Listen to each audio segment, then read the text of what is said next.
আমরা সম্মুখীন হই যে আমরা যাব, এই আপনাদের কাছে আসবো, কার মাধ্যমে আসবো, আমরা কিভাবে আসবো?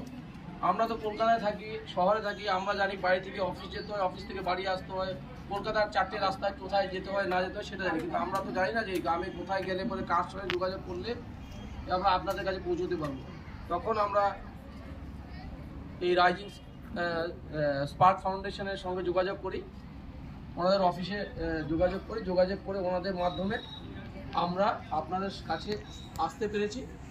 এবং আমরা সামান্য কিছু হয়তো আপনাদের এই যে আমরা যেটুকু আপনাদের পাশে কিন্তু আমরা যতটুকু আমরা সব কর্মীবৃন্দ আমরা যেটুকু কালেক্ট করতে পেরেছি সেটা দিয়ে আমরা সামান্য কিছু আমরা প্যাকেট করে এনেছি, যেটা আমরা চাইবো আপনাদের হাতে তুলে দিতে।